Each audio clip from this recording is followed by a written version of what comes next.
was the home of the most extraordinary extremist murderer in history. So this is the tunnel.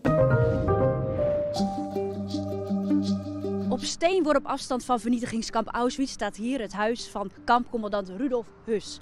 Jarenlang was de villa gesloten voor publiek, maar daar komt nu verandering in. En wij mogen als een van de eerste even binnenkijken.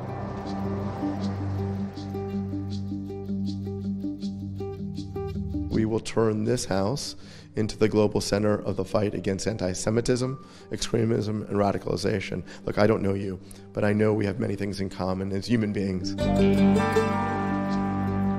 The symbolism of this house next door to Auschwitz, that was an ordinary house, we think is an incredible symbol of where anti-Semitism and extremism and radicalization is today, lurking within our society. And this symbolism will now be turned to the fight against anti-Semitism and extremism and radicalization. Dit is wel een van de meest duistere plekken in het huis. Dit is de kelder en de kelder die leidt naar een tunnel. En die tunnel die loopt dus rechtstreeks naar Auschwitz, waar het kantoor ook zat van Höss. So this is the tunnel. And this would have been then the way to the office, but as you can see, it's filled up. What do you feel when you're standing here? Look, I mean, this is the house of the worst mass murderer in history. Not just because he killed over 1 million people, but he was the one masterminding the industrial scale of killing people.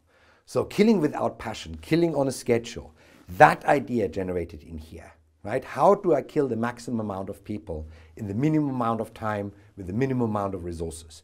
That's what he developed, and that's what makes his story different from other mass murderers. Every time I'm in the house, my skin still crawls. I'm not really an emotional person that reacts that way usually, but even now my skin tingles, and when you're here sometimes at night, it is quite a sinister feeling. You can see the camp from here, so they had to have known what was going on. 100%. If they would have heard what was going on, because the gas chamber is 100 meters that way. People were killed there. And what would they have heard? Like screams? Noise, screams, cries, beatings, shootings. Just 150 meters diagonally from us is the Black Wall. That's where the executions happened when prisoners were shot, right? So there is no way that you would live in this house and not understand what was going on. Impossible, right? But what he had is on this side of the house, we found the original windows. It had milk glass windows. So it wasn't clear glass, it was milk glass. So he wanted to shield his family from, as much of the visible stuff. But all you had to do is this, open the window, and that would be the picture. You would have seen prisoner columns walking along. You would have heard people screaming when they were gassed. You would have smelled the chimney from a crematoria, which is next to the gas chamber. There's no way that you would have been able to avoid it.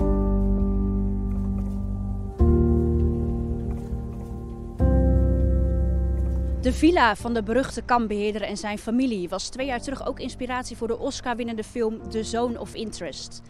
Familie Höss omschreef dit huis als hun paradijs.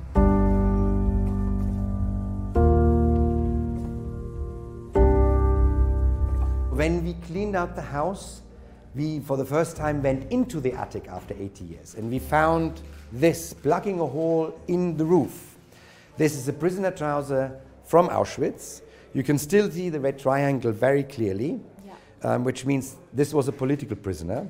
If you look under particular light conditions, you can see a very faint Star of David.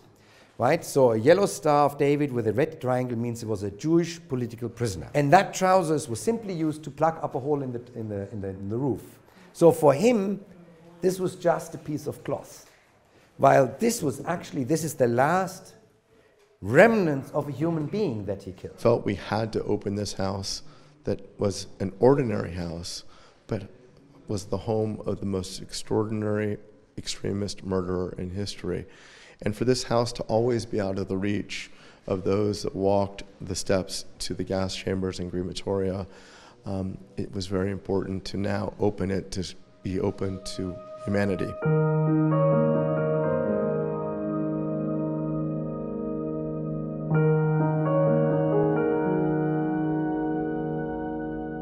In a couple of years, we will no longer have someone going to a school or going to an event and saying, whatever you read on social media, I was there. I saw my family walk to the gas chamber. I saw my uncle or my sister being arrested, right? When we lose those eyewitnesses, we will lose the people who have the absolute authority to talk about it. And meaning Holocaust memorizing is going to get much harder, because in today's world, this is the second aspect, with social media, truth is no longer valid on its own. Truth is what gets the most clicks.